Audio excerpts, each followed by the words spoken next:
Good evening. Tonight I would like to talk about cutting global carbon emissions and where do cities stand. I would like to talk about the sustainable cities. Right now, the world is developing at an unprecedented scale. Over the next 20 years, urban population in developing countries will double to around 4 billion people, while the urbanized land area will triple. This rapid growth helps create new opportunities, but it has also brought serious social, economic, and environmental challenges. Today, 1 billion people live in urban slums, and 1.5 billion people live in countries affected by repeated cycles of violence, either domestic or external violence. In the past decade, the number of people affected by natural disasters tripled to around 2 billion people. Low-income countries have accounted for only 9% of the disaster events, but almost 48% of fatalities since 1980. The burden of disasters, conflict, crime, and violence falls disproportionately on the poor countries. Urban and rural communities around the world increasingly feel the urge to tackle these challenges and increase their resilience to poverty and inequality, social exclusion, violence, and fragility, as well as climate change and disaster risks. Uh, Thus, building sustainable communities, whether they are villages, cities, or countries and societies at large, will be critical to eliminating poverty and boosting shared prosperity.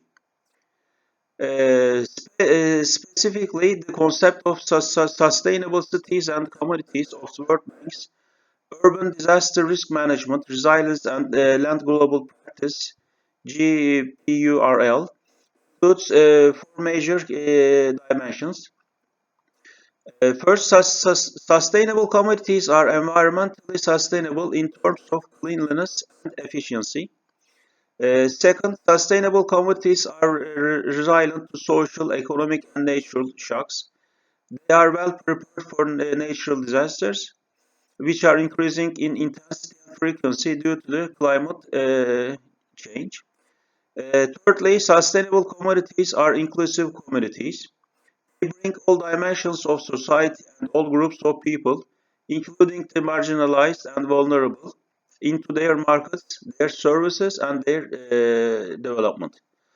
Finally, last but not least, sustainable communities are communities that can stay productive and generate jobs for members of the community. Cities account for over 70% of global carbon dioxide emissions globally, most of which come from industrial and motorized transport systems that use huge quantities of fossil fuels and rely on far-flung infrastructure constructed with carbon-intensive materials like asphalt. Clearly, staying below the 1.5% centigrade threshold means massive decarbonization of cities, which will require investments in low-carbon energy and transport systems, programs to reduce urban support, nature-based solutions for urban cooling, and disaster risk management. To that end, World Bank's latest Climate Change Action Plan 2021 and 2025 uh, uh, recognize city systems as one of five key systems that generate the most GHG emissions and face significant adaptation challenges. Rapid decarbonization will need to be promoted or rewarded by emissions-based performance ratings that make urban governments and businesses more accountable to their stakeholders. However, Effective performance measures cannot ignore the effects of differing demographic, economic, and geographic conditions on actual carbon dioxide levels in cities. Many older cities have inherited carbon-intensive infrastructure. More populous cities have more emissions, while higher income cities have fewer emissions intensive heavy industries. Higher income cities have higher land costs and stricter pollution regulations, such as California in the United States.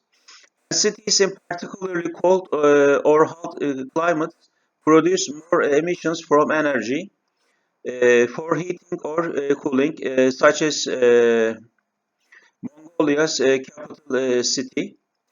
Decarbonization by different cities must be rated against benchmarks that account for these innate differences as well. Thank you very much for listening.